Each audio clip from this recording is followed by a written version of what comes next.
Hi guys, my name is Junior Borges. I'm the executive chef at Meridian restaurant here in Dallas. I'm here with my friend Brandon. He's a student here at Dallas College, which is an amazing program. And we're preparing today a roasted pork dish with cream of peas and mustard greens.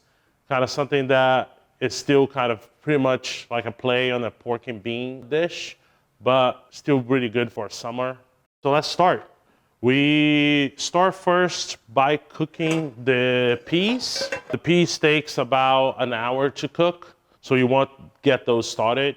So first we're starting with onions. I have a little bit of neutral oil here. And we're gonna put the onions in. And Chef, I have to say I'm excited because even just having the ingredients out, it smells amazing in here already. Thanks, man. It's like, I feel like cooking, like it's all about the smells and the feel.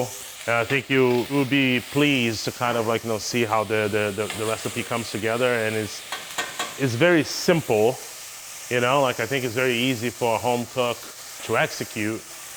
So you want to kind of get the onions cooking in a medium heat until they kind of start getting a little bit of color. You season them with a pinch of salt.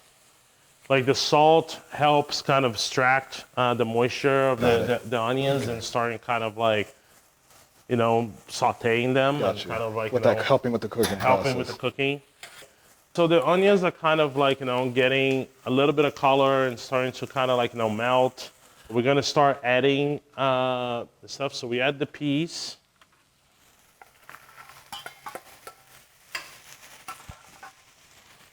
And this over here. So is the ratio of peas to onions pretty much even? Almost. Like the onions essentially is gonna melt it away. It's just gonna become part of the sauce. And it's gonna give that natural sweetness that the onions do. That's why I love it. So we have chicken stock. We have a little bouquet of thyme and bay leaf. So you can find those easy in the grocery store. We'll put them in here. You add just enough chicken stock to kind of cover the peas. If you notice, I didn't really season the peas too aggressively. We are gonna season the peas a little bit more towards the end. And the reason kind of you do that is that you don't want to, when you season beans or peas early on, it kind of creates essentially a skin on the outside, and it becomes uneven cooking. So you want to usually season your peas towards the end, or your beans or stuff like that. So this is getting to a simmer, so we kind of lower and let it do its thing. So the pork, we got some nice Berkshire pork chop.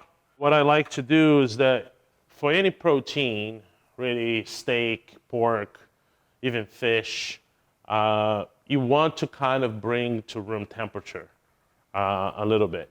And the reason, do you know the reason of that? It keeps the meat. It makes sure the meat's tender, and it keeps when you cook it, as opposed to just when you put it in cold. All those, I believe, the muscle fibers and everything. Yeah, it's kind of helps. It helps with the consistent cooking, which is kind of you're right. And it just becomes a little bit easier to cook. So if this was right out of the oven, or if you take a big piece of steak right out of the fridge, or I should say, and you season and you cook it, that outside is gonna cook, but then the inside is gonna be ice cold. Exactly. It's gonna take longer to get that inside room really cooked. Like you said, the consistency. Yeah. So when you have in the room temperature, it usually helps you get an even cooking. This pork is essentially very simple. It's just salt. I use kosher salt, salt and pepper, and you season, pretty aggressively. some proteins, this piece is not super thick, so it's fine.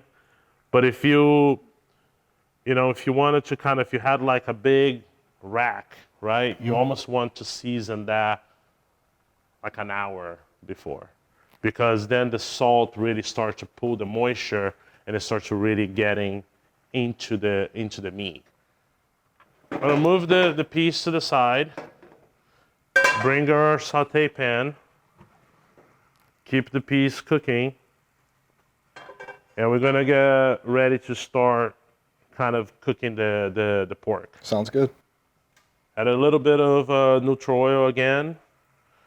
You don't really want to saute things with olive oil so much because the burning, the high smoke point. So we have our pork seasoned. You want to get your pan relatively hot.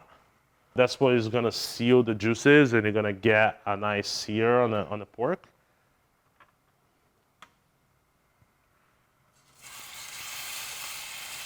You want that noise. And I don't know where exactly I remember hearing this from, but is it true that when you lay proteins in the pan, you want to lay away from you? Yes, you want to kind of usually like put it away, so this way if it splashes that way. Got you. It doesn't splash towards you, you know. Hey guys, just one thing. So I have a smoked ham hock that we're gonna put into the piece. Ooh. That essentially is just there for the flavor, you know, like it's a smoked ham hock, so it gives kind of little smoky flavor on the piece. It's also a product that is already kind of salted, so it kind of also helps season, like, you know, like the broth, and helps season everything. So that goes in. So pork is cooking. You want to have a nice sear. You can lower your heat now and let kind of like slowly, you know, like render and sear, rather than like super hot and then you end up burning it. Okay. So we kind of like, you know, flip, try to kind of get all sides. And you're rendering the fat right now? Yeah, not so much rendering, but it's more like just searing that fat, and then it's gonna continue to render once we put it in the oven. Okay. Just almost like, you know, just searing, like, you know, making sure that it really seals the juices. Brenda, if you don't mind, we have some of the final stuff that we're gonna finish the peas with. If you don't mind, just kind of do a little chop on this parsley. Of course, yes, chef. Doesn't need to be super fine. It can just be a rough chop. Okay. Also with the peas, if you guys notice that, like, you know, it's reducing a lot and you're kind of losing the liquid and you need to add more liquid and the peas are not fully cooked yet, just add a little bit more of your chicken stock, you know, and it will be fine. So I'm gonna put this in the oven to continue cooking. So flip, let it sear on the side a little bit, and then we're gonna put it in the oven and finish cooking in the oven. The pork has been in the oven for about 15 minutes or so. And again, all depends on the thickness of your pork and how you like your pork to be. You know, so that's kind of, you adjust the time for that. We're gonna take it out of the oven. We're gonna set the pork on a clean tray to rest. So you see the pork is nice and seared. It's probably like, you know, like a little bit of a medium. So the peas are still cooking. You know, they're gonna cook for a little while. So the peas, the recipe calls with the ham hock, you can either let the ham hock cooked and then take it out, pull the meat, add the meat back to the ham hock, or you can just remove it if you don't want the extra stuff. You can just remove it and just the ham hock is just there for the flavoring, like we said. So that's what I did here. I did not use the meat of the ham hock. I just used for flavoring. Removed it. Now we have the sauce. As you can see, there is still a little bit of liquid left, so all that liquid kind of like reduced. So now we're gonna finish the peas.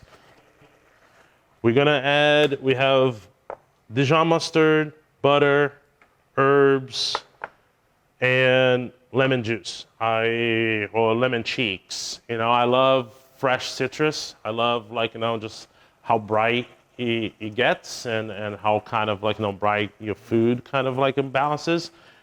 Also uses vinegar too if you want, like Chardonnay vinegar. It works as well. So you can use those as well. So you're gonna add your Dijon mustard. You know, about the mustard, it's one thing I never really ate much of. I always kind of disliked mustard, but you know, cooking more and being in culinary school, I see there's so many uses for mustard, and it really does help to enhance flavors of so many dishes. Yeah, it does create like I think like a level of like creaminess and just like a level of spicy and it just like goes really well with pork and meats and things like that. So as you can see already, just by adding the mustard, like it's starting to kind of like, you know, cream up. I reduced the heat to almost practically none. We're gonna add a little bit of butter. And butter is one of those things that you want to add towards the end, almost off the heat, because you just want to melt and bring it together. If you boil butter, it's gonna break your sauce. Right? I found that out the hard way making beurre blanc. Yes. Yeah, you almost kind of like mix, and then the natural kind of like, you know, heat is gonna melt the butter. So we have parsley. I have chives that is cut. I love chives. Me too. All my cooks know that much. They cut like at least a couple pounds of chives every day. So Just go ahead and go ahead. I love to put chives on everything. See, like I feel it can take more. There you go. I can smell it from here. It smells fantastic. The peas are pretty much done. We're gonna move them over here, and we're gonna to finish the greens. Kind of playing with the Dijon mustard that we just put on the dish. This greens is kind of like a little, almost like a spicy greens. We save that fat from the pork and all the little bits that are here. If you don't want to use mustard greens, if you can't find it, you can do other type of greens. You can do kale, you can do Swiss chard, you can do any kind of like Even spinach. Spinach. Same. Yeah. So we can do any kind of like greens. Now, when you cook spinach, you know, it reduces a lot and it really gets small. Is this going to happen with these greens as well, or not as much? A little bit, but it's like not as much. I think spinach kind of like, really, it's so much water content. Yes. That it kind of goes down so fast. Gotcha. But yeah, so we put the greens. It looks a lot, but it will wilt down. A little bit of salt. A little bit of pepper.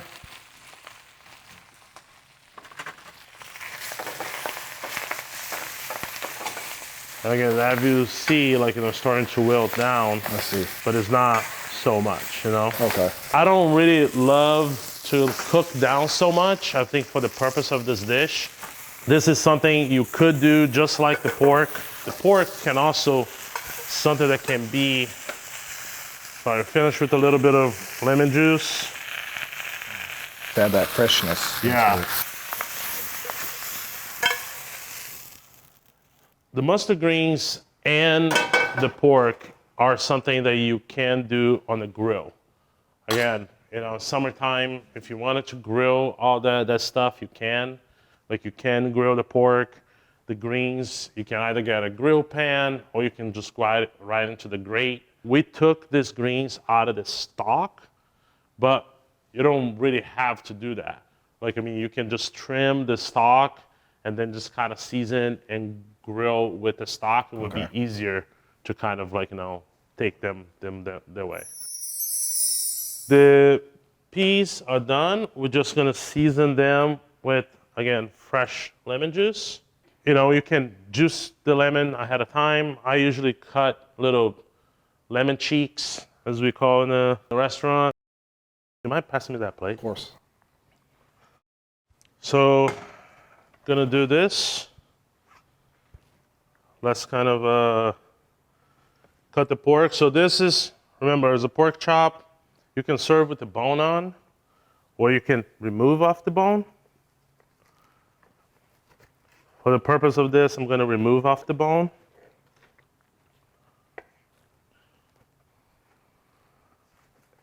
And I'll cut it.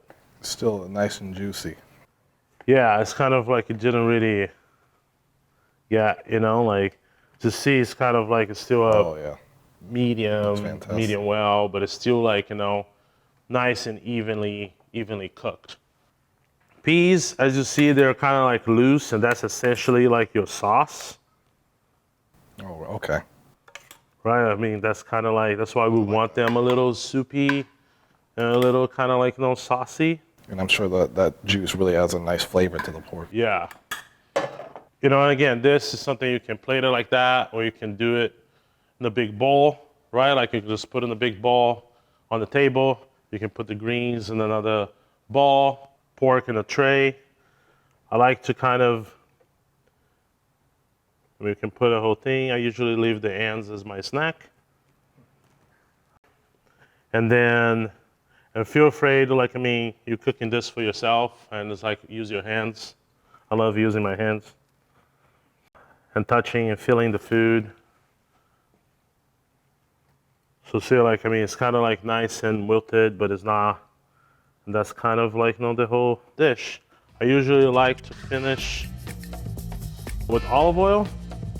And it kind of like adds that fruitness to it, so that's extra virgin olive oil. All right, guys, here it is. Roasted pork with purple whole peas and mustard greens. I hope you guys enjoyed this recipe as much as we did. I hope you do it at home. I want to thank you, Brendan, for all your help. And thank you for having me. You know, like I said, I'm a culinary student, and I really appreciate you taking the time to show me some new techniques and take the time to teach me, and I'll definitely be making this at home. Thank you. So, Thank you. very much. And I hope you guys do too. Enjoy, guys.